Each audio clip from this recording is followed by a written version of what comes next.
Bom dia. Eu fui convidada para participar do 13º Encontro Nacional de Engenharia e Desenvolvimento Social, o ENEDS, em Florianópolis, que ocorrerá neste dia 16 a 19 de agosto de 2016. Meu nome é Aline de Oliveira Bautista, eu sou especialista em Ordenação Territorial e Meio Ambiente pela Universidade de Valência, Espanha.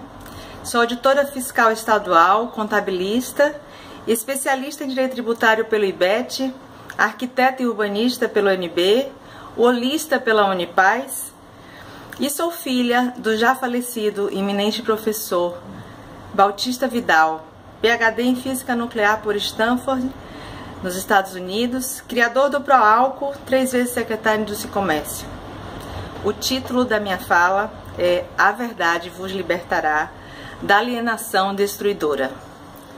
Bom dia, senhoras e senhores. Estou gravando devido à impossibilidade de estar presente por problemas logísticos. Cumprimento a todos com todo o meu carinho. Infelizmente, não posso estar fisicamente, mas como eu disse, estou gravando para poder deixar essa pegada neste caminhar que é a vida e passar um pouco do que eu tenho aprendido, do que eu aprendi com meu pai para vocês.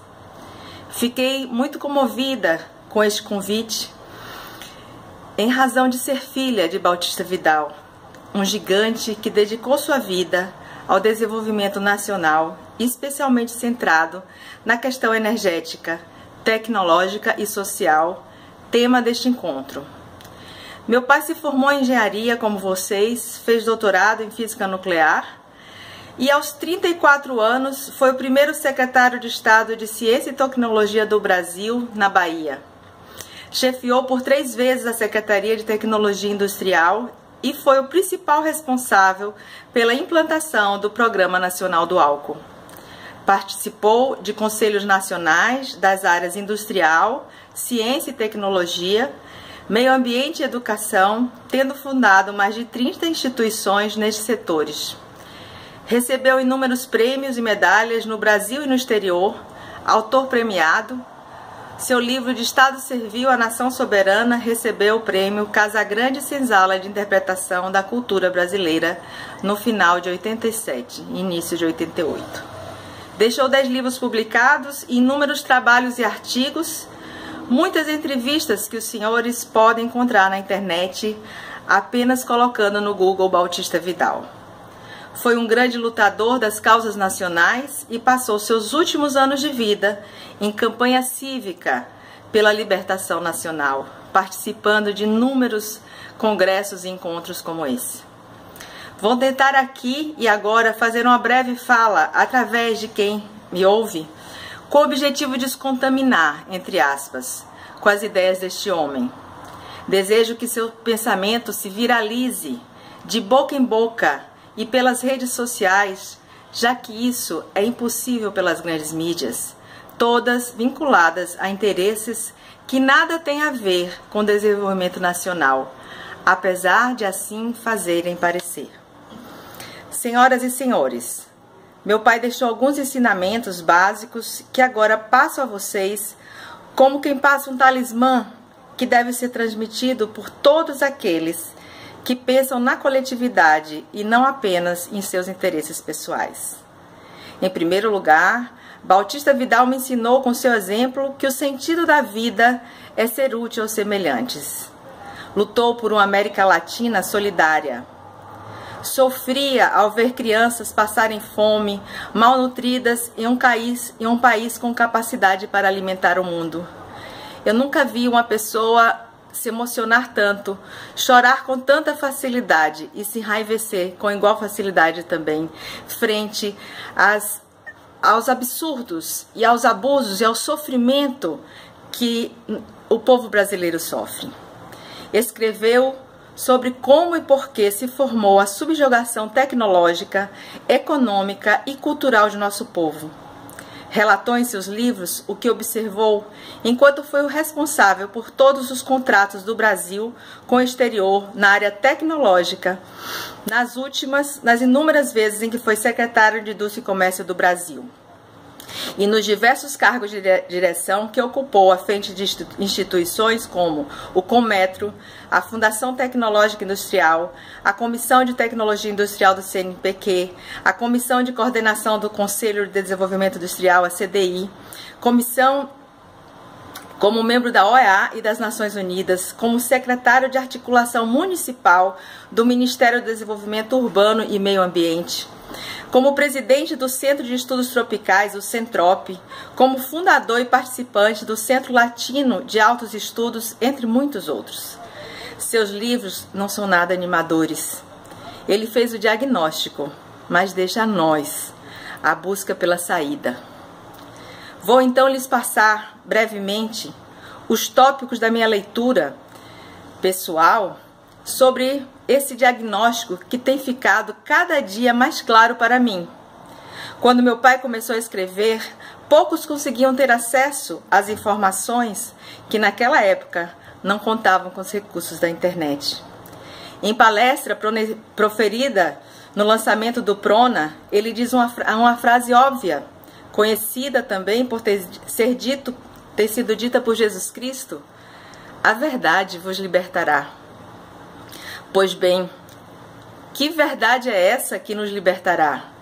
Como encontraremos a verdade, senhores? Pois eu digo, através do estudo, da ciência e da história. Não da história manipulada e incompleta que nos passa nos livros da escola.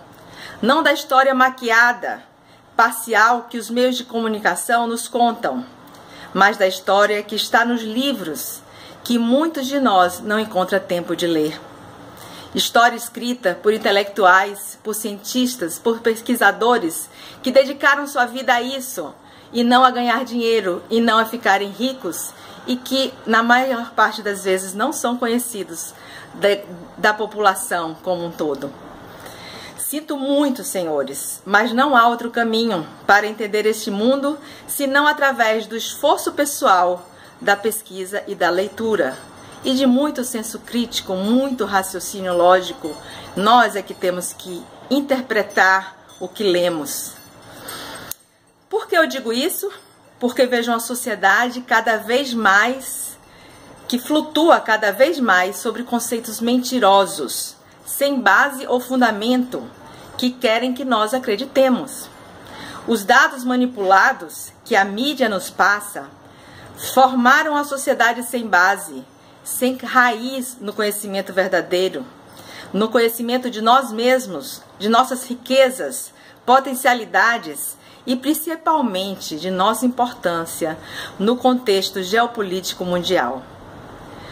Não posso fazer aqui um discurso sobre ciência e tecnologia, como meu pai fazia, defendendo o uso da biomassa como solução planetária e o Brasil como grande país produtor mundial, em razão de sua posição privilegiada com incidência solar durante todo o ano, terras férteis, água em abundância e gente.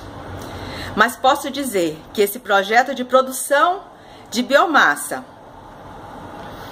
pode ser feito com milhares de pequenos produtores, ocupando todo o nosso país e a Amazônia, através do extrativismo de sementes como a mamona, o babaçu e tantas outras oleaginosas com alto poder energético que não destroem as florestas, ao contrário, as protegem, geram renda e emprego para milhares de famílias e produziriam também simultaneamente uma cultura de subsistência, ou seja, essas famílias produziriam a cultura de subsistência além de gerar energia para o Brasil e para o planeta, através do extrativismo e algumas pequenas produções, mescladas com a floresta original, típica, sem esse desmatamento e sem essa monocultura que nós vemos que é prejudicial.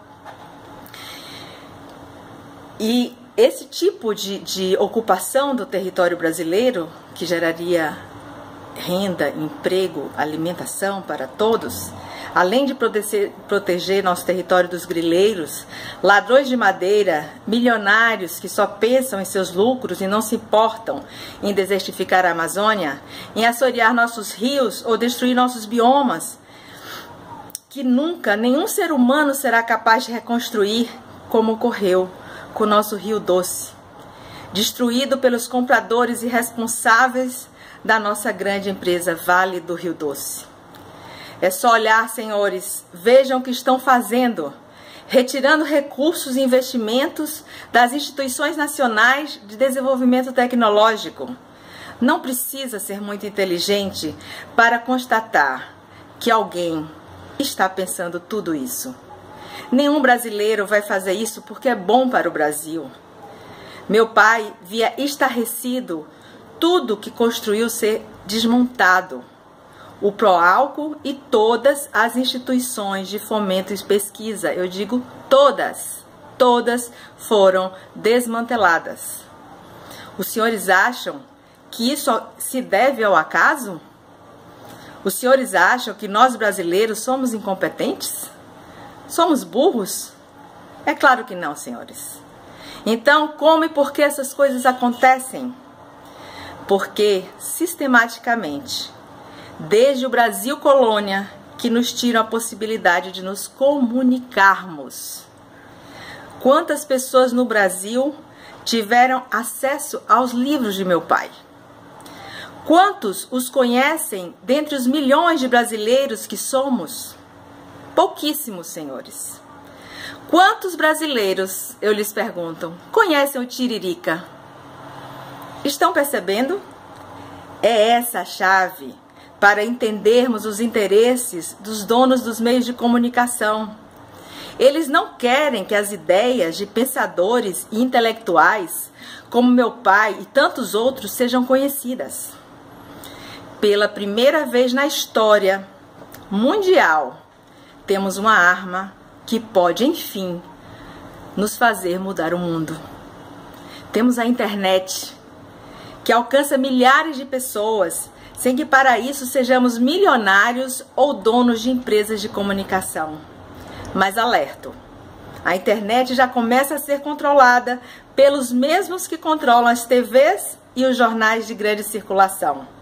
Portanto, temos que ser rápidos e usar de nossa criatividade nesse ato histórico. É nossa obrigação difundir verdades, descobertas e constatadas, fruto de estudos e pesquisas sérios. De forma muito simples, vou lhes dizer o óbvio não percebido pela maioria. Vivemos em um mundo manipulado por informações falsas. Os dados econômicos são manipulados. O papel moeda deveria ser representação de uma riqueza real, e não é. Por isso, tem sido dito que o sistema financeiro internacional está falido. Os países hegemônicos, liderados pelos Estados Unidos, emitem papel sem lastro desde a Convenção de Bretton Woods. Desde essa convenção, a questão financeira internacional não é mais referendada pelo ouro, mas sim pelo dólar. E esse sistema, obviamente, é totalmente manipulado.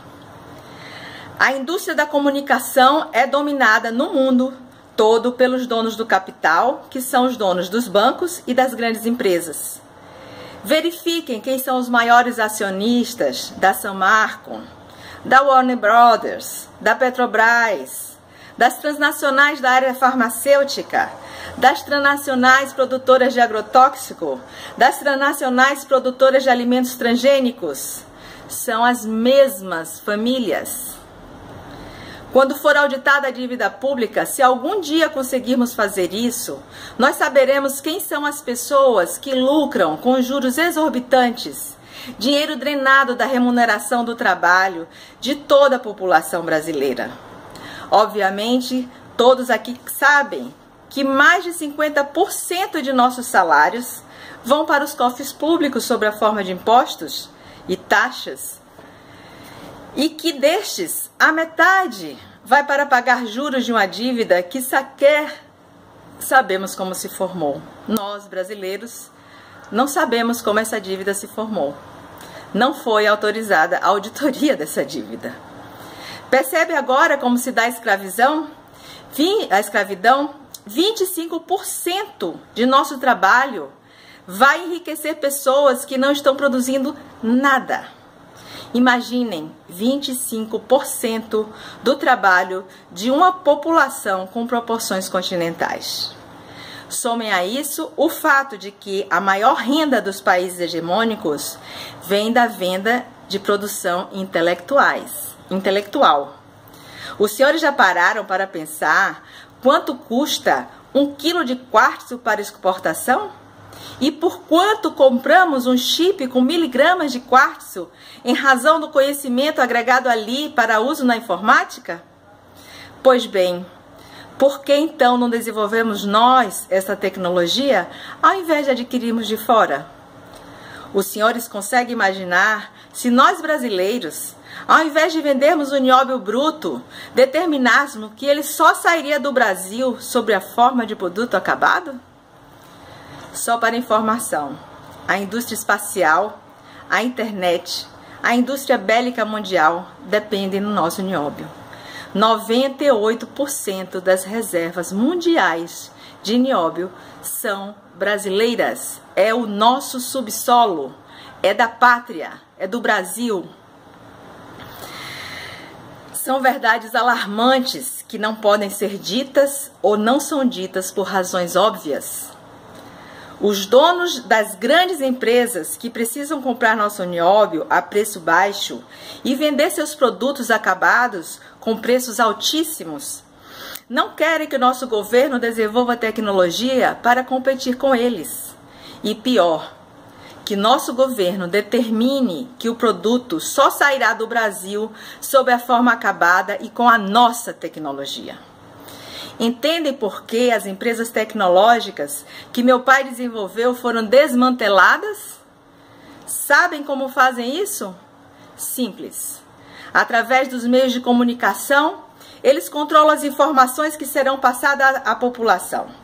Digo, população não, populações, porque este fenômeno está ocorrendo em todo o mundo capitalista e democrático, onde os governos não são os proprietários das TVs.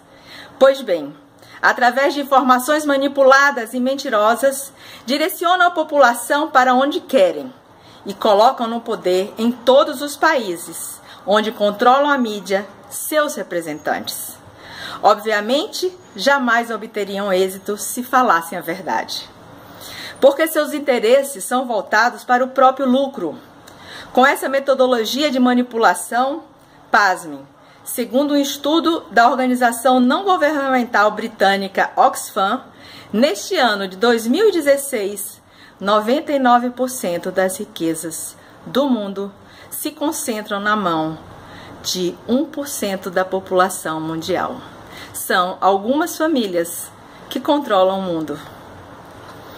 Obviamente, essas famílias não são boazinhas, nem estão se importando se essa concentração de riquezas está causando um genocídio mundial em razão da falta de todo tipo de recursos.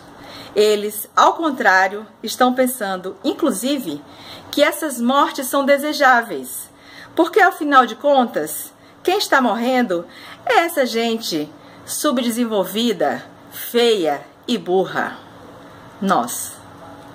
E que, para a infelicidade deles, vive e é dona de um país que tem as maiores reservas estratégicas de minerais do mundo, tem a maior biodiversidade do mundo e recebe a maior incidência de sol em terra fértil e com água do mundo. Entendem por que os países que não aceitaram esse controle dos países hegemônicos são satanizados pela mídia? Entende por que esses países têm sofrido sanções e têm faltado todo gênero de coisas? Esses embargos ocorrem porque é extremamente ameaçador para os donos das empresas internacionais, qualquer governo que desenvolva tecnologia e proteja a produção nacional. Daí essa propaganda alarmante das mídias a favor do Estado mínimo, do liberalismo econômico sem intervenção estatal, das privatizações. Nesse contexto, o Brasil é um gigante adormecido. Se o Brasil assumir seu real poder, souber da verdade, da dependência de todo o globo terrestre em relação a nossas riquezas reais, Aí, meus amigos, haverá não apenas um Japão ao sul do Equador, mas 23 Japões, porque o Brasil tem 8.516.000 metros quadrados e o Japão apenas 377.972 quilômetros quadrados. Mãos à obra, porque um horizonte brilhante nos espera se tivermos uma população consciente. O Brasil estava se unindo a 4 outros países em desenvolvimento que estavam na mesma situação, países poderosos no mundo. Juntos nós formaríamos 50% da população mundial no BRICS. Estávamos criando uma outra moeda com um banco sediado na China para fazer frente ao dólar. Estávamos desenvolvendo o primeiro submarino movido a energia nuclear da América do Sul. Estávamos desenvolvendo um cabo de fibra ótica para nos comunicarmos com esses países aliados sem interferência dos países hegemônicos. Estávamos desenvolvendo um sistema de internet que não pudesse ser manipulado pelas potências hegemônicas. E tudo isso está sendo demolido neste exato momento. Então, mãos à obra. A história é feita de pessoas. Nenhuma das grandes pessoas na história foi diferente de você, de mim ou de meu pai. Pois que essa semente, que esse vírus passe a todos os brasileiros e que nós entendamos que temos que valorizar uns aos outros, que incentivar uns aos outros, que quando um começar a fazer algo, devemos dar força uns aos outros, porque somente unidos, nós aqui dentro e esse país, com os outros países que estão na mesma situação e que não nos tratam de cima para baixo, mas de igual para igual, olhando nos olhos, é que nós vamos conseguir algum dia ser uma potência e proteger o nosso povo e ajudar o resto da população mundial, porque não é nosso interesse fazer como as potências hegemônicas mundiais, que matam e destroem vidas, usando drones, matando crianças inocentes e pessoas que não têm nada a ver com o que está acontecendo nessa briga de poder e de ganância. Um grande abraço a todos e muito obrigada pelo convite.